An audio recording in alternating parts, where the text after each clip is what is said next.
Welcome to the Eastside Macaulay podcast. I'm your host, Eastside Macaulay. And for the second week in a row, this is the first time you've had a guest back to back. It's exciting. Yeah, maybe if we do a three-peat, be back to back to back, they can call that a LeBron. I'm sorry, I mean a Michael Jordan. I'm sorry. Yeah, has LeBron ever gone back to back? He's gone, lost that many times. Nobody can ruin a good moment like Esau. I'm doing the open. Let LeBron live.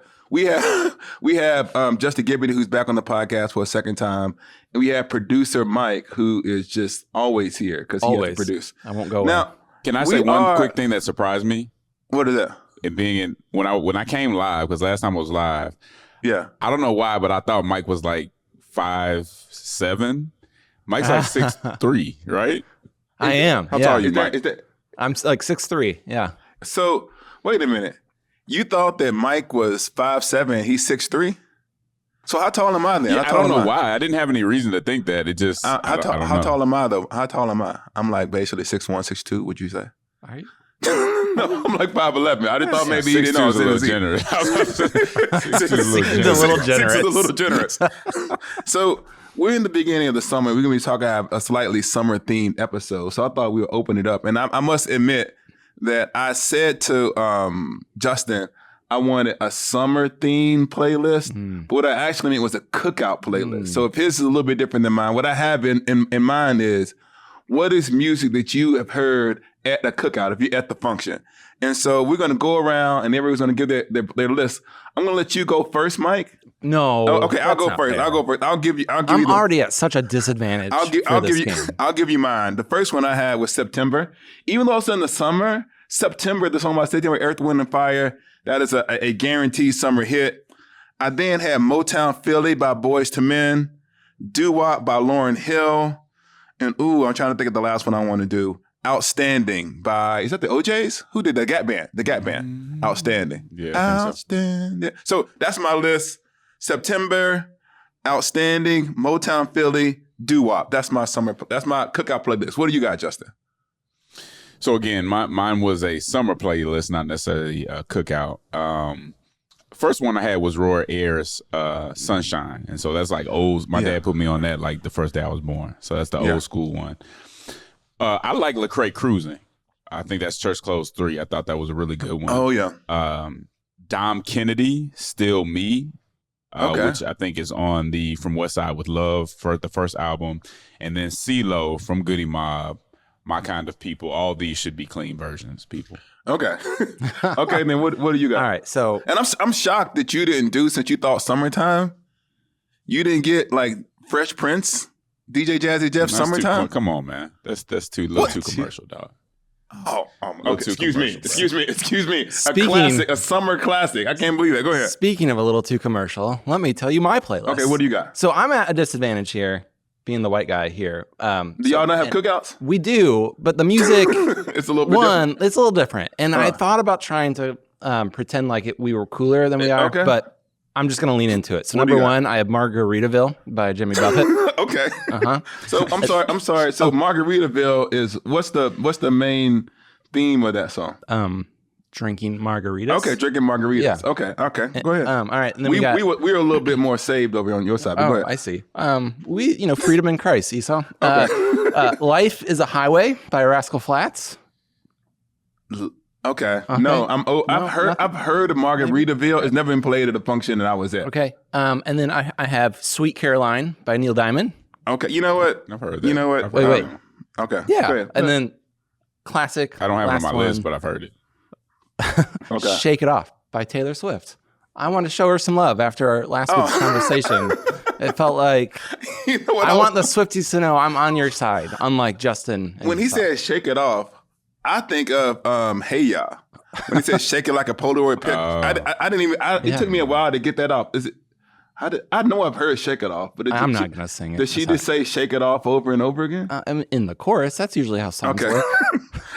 So I think maybe we should post this to see who has the best playlist. But I feel like I need to replace your playlist because I don't think you really got it. So I'm going to give my own four as homework for you. Rejecting for you to listen my to. culture. No, you can listen to it. You can listen to it. All right. Soul Food. Write this down. You're not writing this down. Soul Food by Goody Mob. We're recording, Esau. Soul Food by Goody Mob. Let's see what else you can do. My Girl by The Temptations. Oh, yeah, I know that. Proud Mary by Tina Turner. Nope. And Love and Happiness by Al Green. That's your new playlist. Okay. And I want you to, what I'm saying is you take that to your function. Okay. And see how it hit. Yeah, like go. You take mine to yours? Yeah, I'm going to take Margaritaville and I'm going to play it when I'm barbecuing. We will report back. It'll be a cultural exchange. Oh, this is great. Yeah, add one more though. Add one more group. Frankie Beverly and Maze. Whether it's Love and Happiness, you can do something else, but you got to have that. Frankie Beverly and Maze. That sounds good. Okay. So speaking of people who invited to the cookout, I thought it was really interesting. I don't know if you're watching. This was last night. Today's Tuesday. It was last night when we recorded. Did you watch the BET Music Awards? I did not. You didn't. Did you know that it happened before I told you before we recorded? I did not. So interestingly enough, though, in the BET Music Awards last night, Kirk Franklin was given the Ultimate Icon Award. And the BET Music Awards is just black music broadly speaking. And I thought it was very interesting that in a completely secular event, they gave a gospel artist the Ultimate Icon Award. And if you want to talk about who previous winners were, they've had, I think Mariah Carey actually got that award on the same night. They've given it to Snoop Dogg, they've given it to Beyonce, they've given it to Janet Jackson. And so this is not a Christian award at all. But even in a secular context, they couldn't help but acknowledge the influence that Kirk Franklin had. And I think it speaks a lot to the influence of black gospel music on black culture, more broadly speaking. So I was wondering, like, I just can't imagine them giving that award. Like, if you want to say like the Grammys, I don't think the Grammys just say Michael W. Smith, like, great job with all of this music, you get this award. And so I'm just asking, like, what do you think it was about Kirk Franklin? Maybe you'll ask Justin. I'm not saying you don't know. Maybe we'll ask Justin, what do you think it was that made Kirk Franklin able to function in secular culture in a way that even the people in the industry had to respect what he was up to? Well, I think historically, gospel music and R&B music have been kind of like cousins. Most, for many, many years, most of your famous R&B artists came from the church, right? So there's always been that tie. There's always been that appreciation. And so I'm not surprised. I'm happy to see it just because I want people to hear that word, but I'm not all that surprised just because historically the tie between the two. And I think his music, I go to one music fest out here in Atlanta every year, and they had him on Sunday, they had him perform, and it was packed just like everyone else. So a lot of people who listen to R&B are also listening to, or at least familiar with, gospel music, if not completely rooted in gospel music, even if they went a different way. Yeah. I remember there was this, is it Kai Cenat? Is that the guy who does all the streaming stuff? I remember he's like this young streamer, he's super popular. Yeah. And he was listening to some music. And I think it was like one of those videos where it was like kind of like a demonic theme in the video. And I remember him like turning off the song and putting on Kirk Franklin and vibing to it. And actually had this thing where he was being interviewed and he saw Kirk Franklin and he ran over to like just say thank you for his music. I do think, and even if you think about how when you're at an award show like this, and I'm kind of you can kind of say, even at the Grammys, I watched the Tonys the other day, that it is very common for the black artists to win to be explicitly grateful for God. Now, whether or not they have like, I'm not going to speak about like their faith, and I'm not going to get, I'm saying, but there is this sense in which the presence of God interspersed into secular spaces is much more like acceptable in like black spaces than it is kind of in majority culture. You just don't hear that as often in those other places. I think there's three things that Kirk Franklin did that I think made him able to cross over or to exist in those spaces. He didn't really cross over because he kind of basically did gospel music the entire time. There's three things that I think that he did that we can learn as Christians who want to influence culture. The first thing is the brother was talented. That some of his music was just as good as and sometimes better produced and musically than the secular culture. And so I think that if you create great art, people are going to play into it. That's the first thing. It's like, it's not, you can't have like the Christian dumbed down version of like secular stuff. You actually have to pursue excellence. The second thing that I want to say is he was vulnerable. When he gave his award speech yesterday, he said he grew up without, he was adopted by somebody.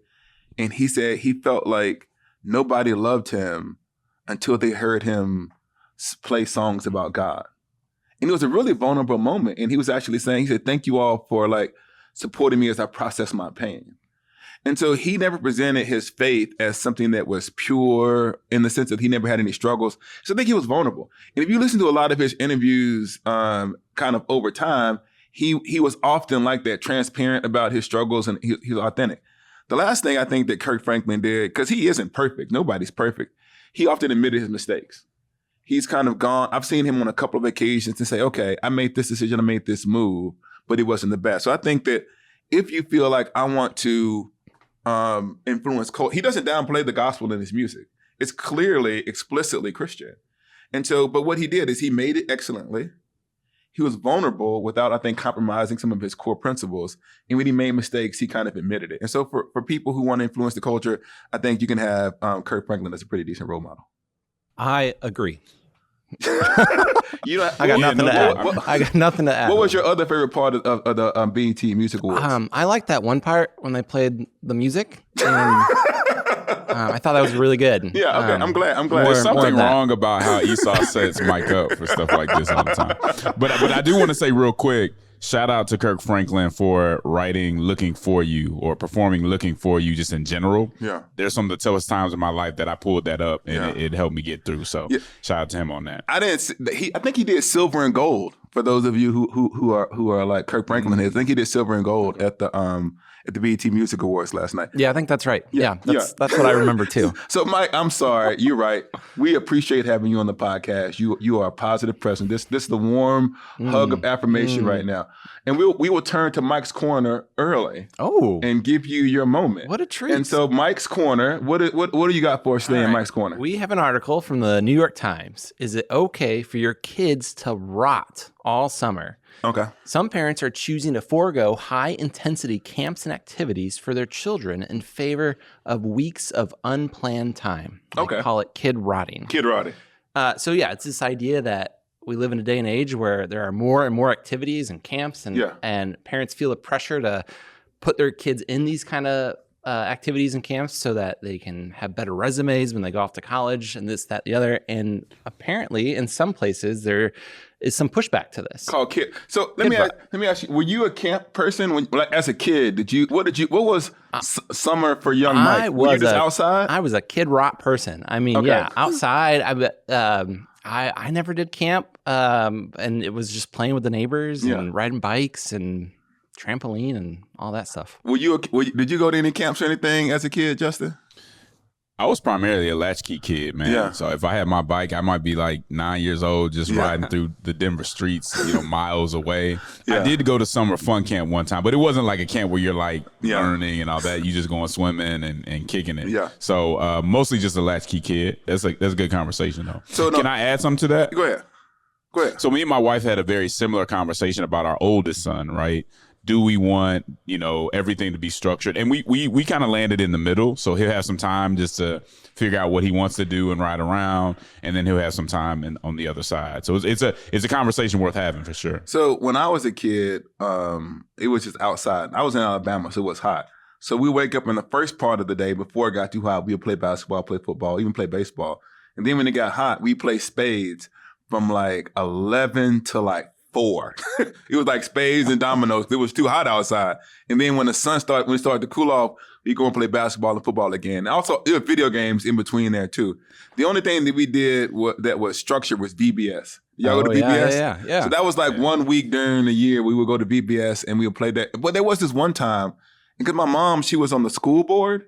And so she would sometimes hang out with like wealthy families on the other side of town. And she would get these ideas from like the white side of town that she would like bring home to us, and now we were going to do them. Like Margaritaville? Like no, not Margaritaville. Oh, okay. But she had this thing called Boy State. Y'all ever heard of Boy State? No. It's like, I don't know if this exists everywhere, but it was at least in Alabama.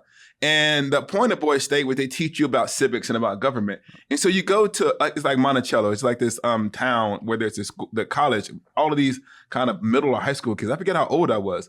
But you go there and you form a government.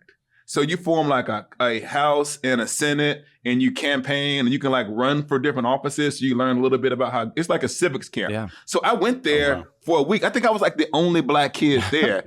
But I'm like, I'm finna show these people. I'm finna like take over this thing. And I ran for president. And I got cooked by this nerdy kid who beat me in the debate. But that's neither here nor there. But Esau, then, so like, I don't think it's surprising that all of us had more summers closer to Kid Rock growing up. What are you doing now with your kids, though? So I think that I might be on the, I'm not sure I'm letting my kids rock. Okay. So our kids go to, they do soccer camp every summer. Our kids don't play basketball as much anymore. So like they've kind of gotten into soccer or track. So they do those camps. They go to this thing called Honey Rock, which is in the area. They go there for like a couple of weeks, all of them. And my oldest, who is going to be a senior, he's actually going to go to Wheaton because you can do like a kind of a preview of college. You get in class for 2 weeks. So we are camping. Now, but around that stuff, there's a lot of rot. So they do go to camp, but we're not like overly scheduled. So I would say we do one, all of them do one camp, and they do maybe one like summer sport thing. But for the most part, like right now, our team, if they up before 10:30 or 11, it's rare. And are your kids old enough to camp yet? Just the oldest. So he's about to turn 7. Okay. We are sending him to like a 3-night camp. The younger two, they're too young for camp. Like my wife and I, we've been talking about this because we are quickly getting to that time in our kids' life where there are just more and more and more stuff for them to do. And I read The Anxious Generation by Jonathan Haidt, and like his big premise is that we have underprotected our kids on the internet, but we have overprotected them in real life, and so we've created too many structures, and we're not giving kids enough freedom and autonomy to learn how to deal with obstacles on their own. And so we are trying to incorporate that more and giving, even like forcing our kids to be bored and creating your own fun. I think that's good for them. Yeah, I think I struggle because my mom let me out, but I was out in a neighborhood that wasn't super safe. Sure. Yeah. And so I had a lot of stuff that just went wrong. And if my mom knew actually half of what was happening, she would have kept me inside. But now my kids aren't in that context, but I worry about them like they're in those kinds of spaces. And so it's hard for me to kind of actually relax and allow my kids to kind of just be gone. Because I just kind of wonder if it's been like an hour or two, where are they? And so I am one of those parents who's struggling to like trust my kids. Not because I think they're going to do anything bad, but I'm from a context where things change so quickly, so often in my neighborhood that it's hard for me to change that. I do think we want to go on and talk about the next topic, but there's this one thing I think about. There is this sense in which your kids can become a source of competition amongst families. Yeah. In the sense of like, I'm doing this for your kid, for my kid, then you feel the pressure to do it for your kid because you want your kid to miss out. And it's almost creates this arms race where these things kind of increase. There's this soccer camp that you have to pay to get to that my kids are in. And then there's a free camp that you pay up to a certain age. And we were saying, if we can get all the parents to just say, if everyone just stays in the free version, we could all save money. But everybody leaves the free version after about 5th grade and goes to the paid version. So the free version then gets worse. So like, if I could unionize the suburban people, but I think part of it is they need to be able to get the money.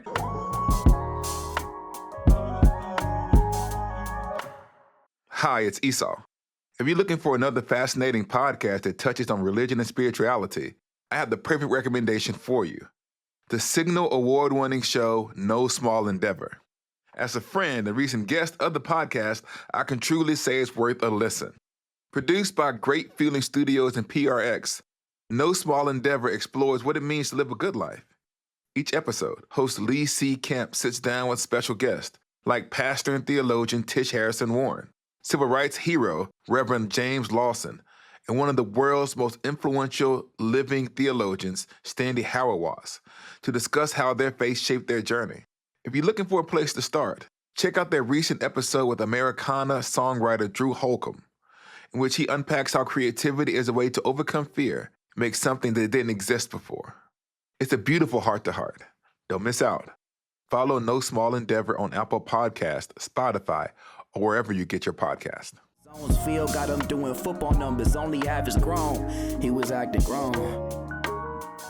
Now, the other thing that happens during the summer, and this has actually become something, I mean, this happened back in the 1960s when Martin Luther King talked about these red hot summers. One of the things that often marks summers is not just camps for the kids, but protest.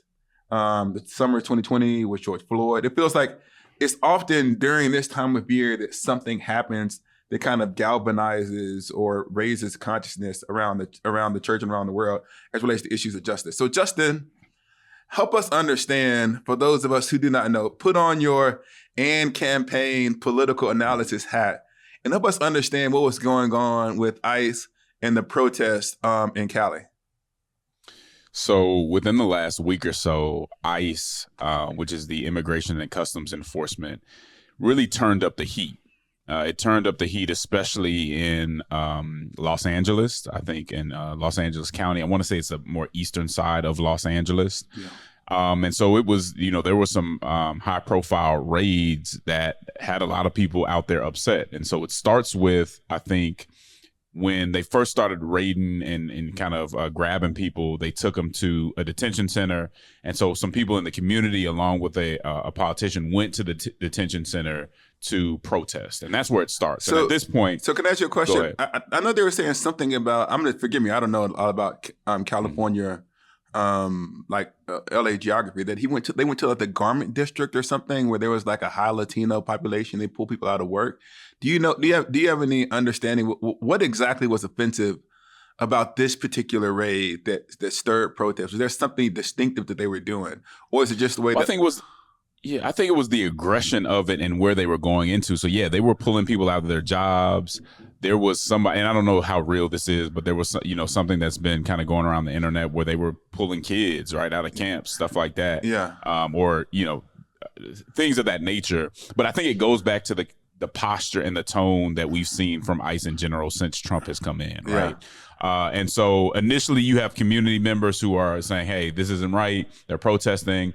Very quickly now we have people throwing concrete, blocks at the authorities. Trump gets wind of this. Trump says, hey, I'm going to send in the National Guard. Now, usually the National Guard, it's National Guard, but it's usually called in by the governor. Yeah. Rarely does the governor say, no, I don't want the National Guard? And the president says, no, I'm sending them anyway. Yeah. So they send 2,000 troops. And then from there, it just kind of explodes into something much bigger. Now we're seeing looting and all this other stuff. But in general, that's kind of what happened in LA, so, if we're going to summarize. It was interesting because I think the last time the National Guard was called in, and I knew about this from schools, and were they trying to integrate Mississippi or Alabama? When the National Guard was called in to help, I think it was University of Mississippi. And so the National Guard. I don't know if that's the last time, but that's certainly one of the times. And it's been a while. No, I think I looked it up and they said that was the last time that the president called in the National Guard. If not, the people in the comments can yell at me, but I'm pretty sure that's the case. So let me ask you a couple of questions. Do you think that the protests were out of control to the extent that the National Guard was necessary to restore order in LA? Initially, no. Okay, yeah. Initially, I don't think they were. But let me say that that's with a caveat. Initially, I don't think that they were. However, I think we do have the context of the Black Lives Matter riots and all that, where you had these progressive governors and mayors who were either unwilling or unable to keep things in order. Yeah. So I think you do have that. Now, I don't agree with what Trump did, and I actually think, if you think about the news cycle for Trump in the last 2 weeks, and then you think about what happened here, it could have easily been intentional. Yeah. And he could have, and a lot of folks could have easily played into his hands, because now he's having what some would say is a better news cycle than he was having before. With Elon Musk.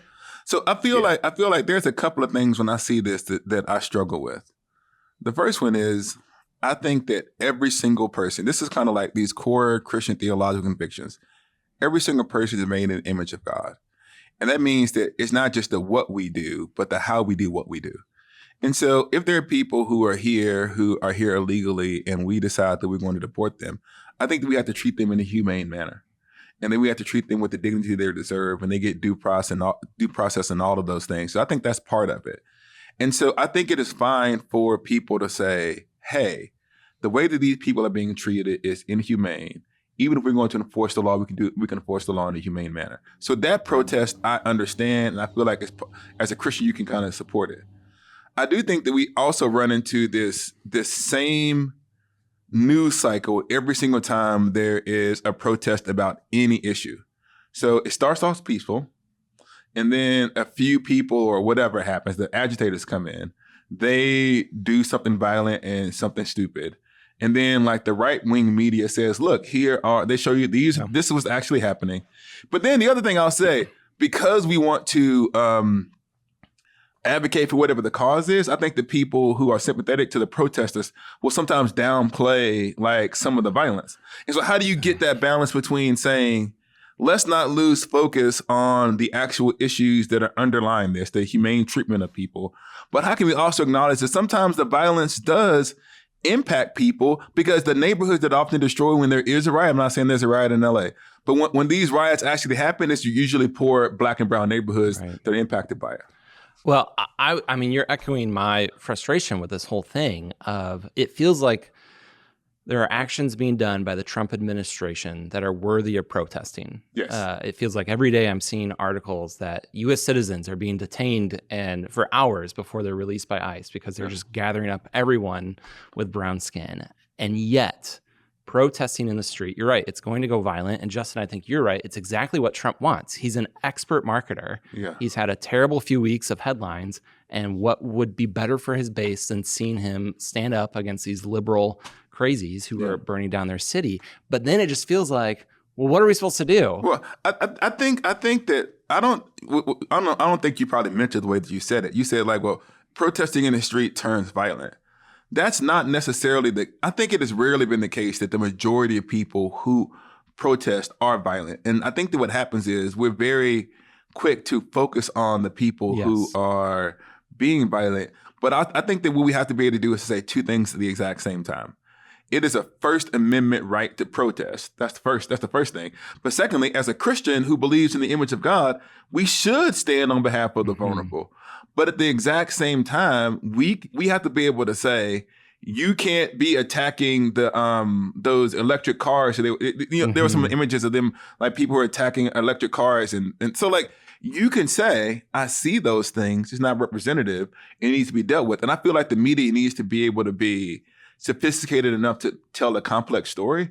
And I think that one of the things that the Trump era, we talked about it last week, it's the death of complexity. Yeah. And it's like either you are completely like pro-violence riots, or you're like completely open borders. Like there's the idea that we can say, no, let's do this compassionately and let's think these things through. I think it's often lost in the conversation. You gonna say something, Justin? Yeah, I was going to say, number one, I do think the Trump administration did this in the most provocative way that it could. And I think because they think it serves their purpose. Last time I looked, they were up maybe 8 points when it comes to people, who do you trust, the Democrats or the Republicans, to handle immigration? This is a strong issue for Trump. Whether we like it or not, Trump did have a mandate to deport people. I mean, he won the election. The election, whether we like it or not, was kind of about that. Again, as you guys are saying, much of it is about how you do it. Yeah. And I don't think they did it in the right way. So the leadership has a responsibility, because if I'm a leader and I'm the president, I'm thinking I'm going to try to get the job done, but I'm going to try to diffuse other things. I don't think he tried to diffuse anything. In fact, like we said, this kind of plays into his hands. So I want to put that out there. But I also want to say, while the president and folks in government do have a responsibility. And I think Karen Bass, is the mayor of Los Angeles, has actually been handling this a lot better than Gavin Newsom and Trump. I do want to put that out there. The community also has a responsibility. And if the community and the activist community is lacking leadership, then you end up in these situations, right? So for instance, with the civil rights movement, they were trained on how to do this. And there was such a demarcation between the civil rights movement and others who may cause trouble that you knew it wasn't the civil rights movement who were the ones causing trouble. Yeah. The modern left has a problem with that type of hierarchy. Yeah. And so you don't see clear leadership, and you don't see clear demarcation between the protesters who are trying to do it the right way and the people who come in looting. And so, yeah, partially it is on the media, but partially it's on the community to have leaders that are very clear and very clear organization so that people can tell, so we can help the people tell that difference. One of the interesting things about that is that you're correct, because Martin Luther King was so known for nonviolence, they started calling his nonviolence violence. They're saying, "Oh, he had a brand." Yeah, they had a brand. They would say, though, his critics would say he calls it nonviolence, but by coming in and marching, he's stirring up trouble. Yeah. And so they had to try to find a way to rebrand what he was actually doing. So I do think that you're right. I think it's once again this difficulty in making distinctions and the ability to criticize within your own movement, and this idea that everybody who opposes what Trump is doing is actually doing things in the exact same way. And here's something else, and I think this is, and I think that King and others partnered with anybody who was willing to do justice work. So he was not. It was not an exclusively Christian movement. There were Jewish people and other people who marched with the King. Right. But he also was a leader in the movement himself, and he wasn't following other people. And I do think that in a lot of the civil rights, the current civil rights era, it feels sometimes like the church is chasing after and trying to join in with what other people are doing instead of always playing the leadership role. And when the church has the leadership role, it's able to have a stronger influence on the ethos of what's going on. But if we just say, oh, other people are marching, we're marching too, then you get caught up in their agenda and you're just kind of religious sprinkling. And so I do think that you're right. We need to have the moral clarity and leadership to say, this is what the church has to say about this issue, and this is where we differentiate ourselves from other people. I mean, yeah, because we're following in ethic and in tactic in ways that we can't, in ways that it's just not helpful for the church too. But for some reason, our activist class in the church is really in many ways just following secular activists, and it's unfortunate. Yeah, I mean, would you advise pastors they should be addressing these protests, these issues on Sunday mornings? I think it's hard for me to say what a pastor. I mean, you're a pastor. Yeah. What are you doing with your church? It sounds, I mean, like I haven't really thought about it. It's Trinity Sunday. So I'll probably be talking about the Trinity. So I think that it really depends on your context. I think that you can easily fall into the trap of being overly focused or under focused. What I mean by that is the central work of, I think, the pastor is the exposition of scripture on a Sunday morning that is then applied to the lived experience of their people. But the lived experience of their people, they live in the world in which we exist, right? And so things like these ICE raids and the stuff that's going on in the culture are things that Christians needs to be helped to thought through. But I think that if every single week all you're doing is giving your take on the political landscape, then you've lost the plot. I think that this is actually, me and Justin had this conversation off mic. I think that Christians need to see and hear the difference that the gospel makes in their lives. And when I say about this, like, you can say all the stuff that you want to about justice and structural sin. I said all the things. But I am convinced that a lot of the damage that happens in people's lives are interpersonal. Mm-hmm. And so sometimes, like, having a pastor say the ICE raids were bad, right? And then people feel this sense of existential release. Oh, my pastor said the thing I wanted them to say politically, right? So now they feel like they're in a good church.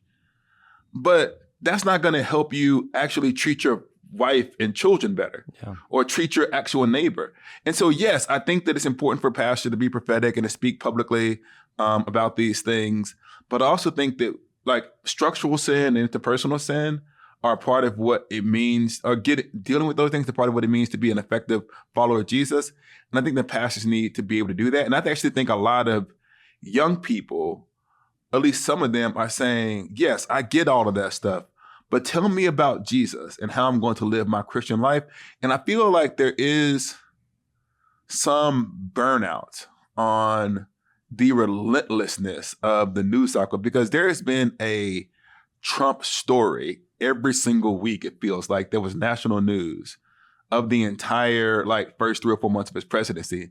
And I just don't think a pastor should be preaching about him every single week. I agree, but that gets to even what I was saying earlier with this kind of marketing ploy to do this in such a ridiculous way, sending in the National Guard so quickly. It's like that is by design, that there is a Trump story every single week, the flooding the zone. And so it's like, how do any of us, but especially Christians, determine what is worthy of speaking out and when do I need to be quiet? How do I avoid sticking my head in the sand, but also not freaking out every single week? I'll say this. I think the most explicitly political book in the Bible is the book of Revelation. The most where John is clear about the wickedness of Rome and the empire. He speaks about God's judgment on the empire.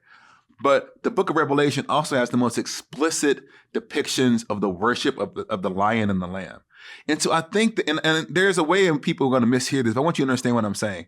Worship, when understood properly, is protest, because it shows that God is more worthy of our attention than the empire. And so there's a sense in which we need to say the empire actually, the Bible does not depict Rome and Jesus as equal fighters where the outcome is uncertain. The Bible depicts Jesus as Lord and sovereign over all, and the empire is just one of a multitude of things that are tossed to the side on the way to the glory of God. And so what I think about it is, when the empire is in between me and the worship of God, I deal with it on the way to worshiping God. And so I think that we can get stuck into an analysis and critique of empire that doesn't have its culmination in worship. Mm-hmm. Maybe that's what I want to say. If you want to talk about it, that's fine. But make sure that the gospel is bigger than the empire is bad. Mm-hmm. The gospel is that Jesus is king. That's good. Justin, any thoughts there? No, I think Esau did a really good job of talking about it. And this is, this might even sound like an argument against self-interest, being that my job is the leader of a Christian civic organization. But the truth of the matter is, as I go around the country talking about why Christians should engage and how Christians should engage, I also acknowledge that we can overdo it, right? I see a lot of Christians and churches and pastors who have made their public witness just a response to Trump. And we talked about that last week, whether it's a good one or a bad one. That should not be the center of your public witness. I should not be using Trump as an applause line every week. Yeah. Right. We can get overly political to where we are missing certain things, because Esau put it right. Some people just want to hear about Jesus sometimes. Yeah. And it's not that those issues aren't important, but if I'm in Atlanta, do I need to, everything that happens in LA, everything that happens in New York, do I need to base my sermon around that? Probably not. Sometimes I can and bring those principles and bring people into the tension between justice and moral order. But we have to be very careful, because we can become overly partisan, hyper political in a way that is taking away from the word. So you got to think that's 52 weeks in a year, plus, in the Anglican and other traditions, Holy Week. So 57, 59 sermons, how many there are in a given year, where you get a chance to engage people with the word of God. And think, you could spend that every single week doing this. But the other thing is, if you go and you look and you listen to the collected works and collected sermons of our key civil rights leaders and what they were preaching about when they weren't marching, every single week during the civil rights movement, people like Fred Shuttlesworth and these other people weren't preaching about Bull Connor every single week. And so I do think that we have to balance those things. Now, here's the question. It depends on your context, right? There is a sense in which after a while, the church knows where you stand. Yeah. And so the church kind of knows where you stand. You can kind of come in and out. But if you're in a church where it's politics is a thing that can't be touched, and your church is not from that culture, and your avoidance of that issue is what allows you to keep your job, I think there's a fearful neglect of these issues versus the principled diversity of preaching. I think you need to balance those things. Now, last of our summer stuff, and maybe y'all, you watch tennis? A little bit. Okay, so I'm not gonna lie I'm a tennis fan, but I feel like we've got to keep the holy sports things going. Uh-huh. The other thing that happened last week is Coco Gauff won the French Open, and she was the first American to win the French Open since Serena won it in 2015. So she had lost the first set. There's 3 sets in tennis. I don't know how much tennis you watch. There's 3 sets. So she comes back and she wins the final 2 sets. And she wins, and I forget against the lady's name. She's the number 1 tennis player in the world. You got her name? If you give me a second. So she was the number 1 tennis player in the world, and in the game, in the match before the final, she had played another lady who was also good at tennis. You know, this is my hot take tennis analysis. And so after the match, they're asking, what's her name? Sabalenka? Yeah, your girl Sabalenka. Yeah. Yeah. So Sabalenka, they're asking her, like, you know, what happened? And she said, well, Coco didn't win because she played well. She won because I made so many mistakes. Yeah. But then she said, this is where I think like the real hating kind of came in. Then she said, I think if the other woman who she beat had made it to the final, she would have beat Coco. So she hated on like 2 levels. So she didn't beat me. I played bad. And the person I beat would have beat her. Yes. And so now Coco is like at the news conference and she's being presented with this, you know, like the person who you just beat said that you only won because you played a bad game. And Coco's having to respond to it. And the thing that I think that was so interesting about it, and I know people might get mad at me to say making everything racial, but it just feels like, maybe I'll put it this way. It feels like sometimes when African Americans achieve something, there is this tendency to, I'm not saying, I don't know this woman, I don't know about, I'm not saying that she's racist, I'm not saying any of that. No. I'm saying there's a tendency to downplay our achievements and to lessen it. Such that there's this tremendous moment where this woman has overcome all of this stuff and she's having to answer questions about her opponent saying she didn't actually deserve to win. Yeah. And so I'm just wondering, do we need, I'll put it this way, maybe I'll ask you this question. Do we need someone to acknowledge like our accomplishment for it to matter? Like if you were Coco, do you need your opponent to say, yeah, like you beat me? Or is the victory itself like sufficient to kind of have your joy? What do you, like, could you, how would you feel if you were Coco? Like if you were like a 20-something-year-old black woman. It shouldn't take away from the accomplishment, but it does. Yeah. Like I think Coco's response was very good. She was very gracious. But yeah, like on the one hand, it'd be easy just to dismiss what Sabalenka said as like, she's a sore loser, whatever. Yeah. But I think I think there's a pattern of this, especially happening for people of color, where their greatest accomplishments are usually, there's an excuse on why they're actually not that great. So it's like, it shouldn't matter. The victory by itself should be enough. And yet I think we all, to some extent, care a little bit about what people think. And I think maybe this was not what she was saying at all, but it had echoes of like DEI accomplishments. Yeah. Like whenever you get something, there's this idea that we never get it because of our marriage. We get it because of what someone else is up to. Yeah. And Justin, I don't know, are you a Coco Gauff fan? Are you watching tennis at all? I am now. I don't really watch tennis, but in hearing you talk about it, I am now. I'll say this. I think this was very transparent hating. And because it was so transparent hating, I don't think it matters, right? You lost. She beat you. You lost. Yeah. And it's very clear to anybody, right? Anybody of good faith sees that you lost. So for me, it doesn't take anything away from the win because we all know that she beat you, right? And I just think we let people steal our joy too much. There's always going to be a hater. Yeah. I don't need, like, if let me just say this. If we need our opponents and people that we play against to acknowledge our accomplishment, then we'll just never feel accomplished then, because there's always going to be somebody who's hating.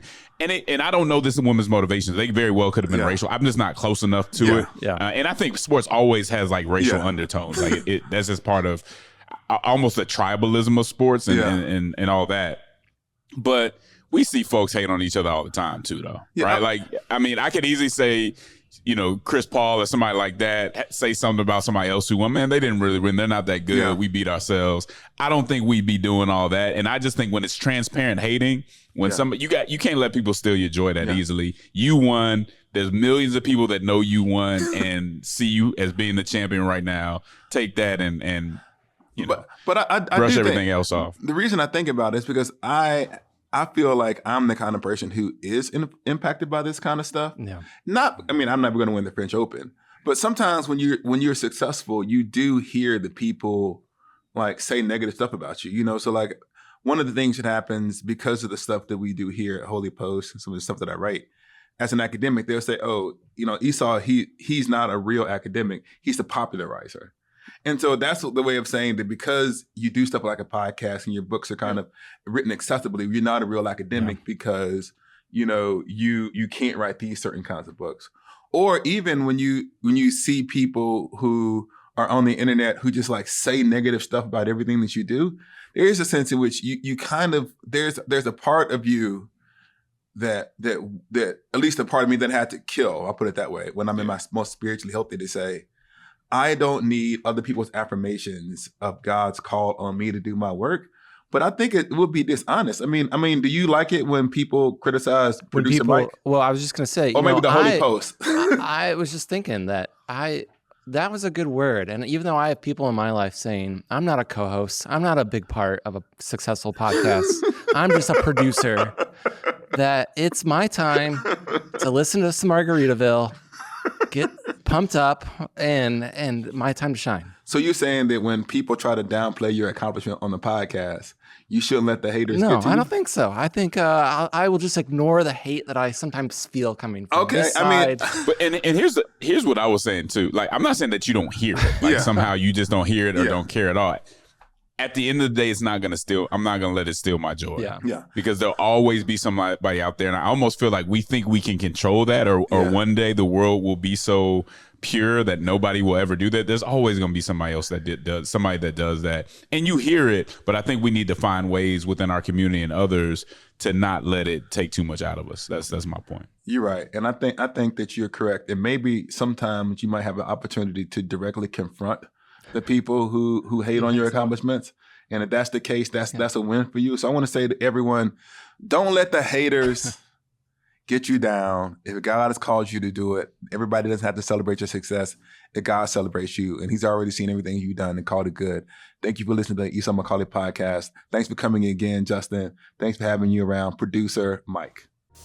The Esau McCauley podcast is a production of Holy Post Media, produced by Mike Stay Low, Stray Low. If you know, now you know. Edited by Seth Gorvette, like a Corvette. Music by Rob Knorr. Make sure to follow the show wherever you get your podcast and leave a review so more people can find it. See you next time. I'm out.